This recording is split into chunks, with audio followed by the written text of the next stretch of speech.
রাজাকার শব্দটা আমার কাছে এখনো মনে হয় এটা প্রকাণ্ড একটা গালি।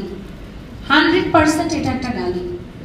রাজাকার হচ্ছে সেই মানুষগুলো যারা আমাদের দেশটা স্বাধীন হতেই দিতে চাচ্ছিল না, তারা স্বাধীনতার সময় আমাদের দেশের বিরুদ্ধে চলে গেছিল। সেই গালিটা যখন স্টুডেন্টস যারা দেশের ভবিষ্যৎ তাদেরকে দেওয়া হয়, তখন সেই মানুষগুলো আসলে চুপ করে বসে থাকতে পারে না। আর একটা জিনিস আমি নোটিস করছি, ৭১ আর ২৪কে কেন জানি মুখোমুখি দাঁড় করিয়ে দেওয়া হয়, যেটা আসলে ভিত্তিহীন। ৭১-এ যারা আমাদের মুক্তিযোদ্ধা ছিলেন তাদেরকে বিন্দু পরিমাণ অসম্মান আমরা করতে চাই না, কখনো করিওনি। পদ্মা সেতু, মেট্রো রেল এবং এলিভেটেড এক্সপ্রেসওয়ে নির্মাণের গর্বিত অংশীদার বসুন্ধরা সিমেন্ট।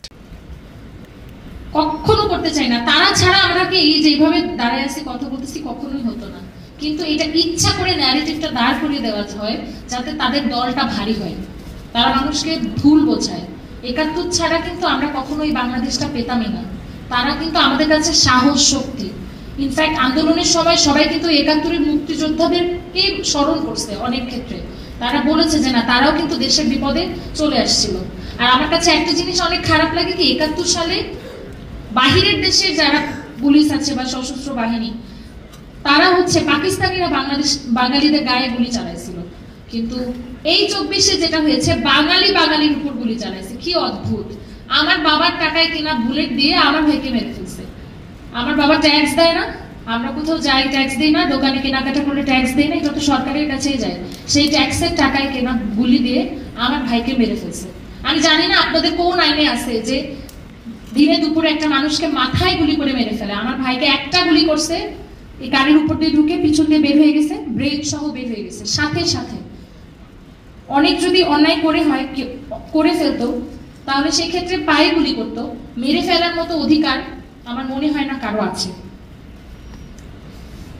আপনাদের মধ্যে কিন্তু যে পুলিশ কথাটা বলছিল মনে আছে যে একটা মারি একটাই যায় স্যার, বাকিটি যায় না। ওই সময় কিন্তু আমাদের সবার স্ট্রেংথ অতখানি হয়ে গেছিল যে মরার কথা আমরা দুইবার চিন্তা করি নাই।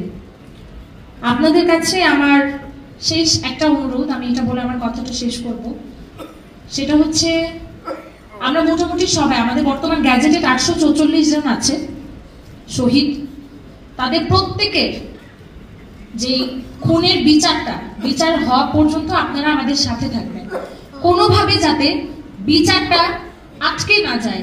আমরা সবসময় একটা ন্যারেটিভ শুনি না যে বাংলাদেশে বিচার হয় না, এই কথাটা আপনারা চেঞ্জ করে দিবেন যে না, বাংলাদেশে বিচার হয়। আপনারা দেখিয়ে দিবেন বাংলাদেশে বিচার হয়।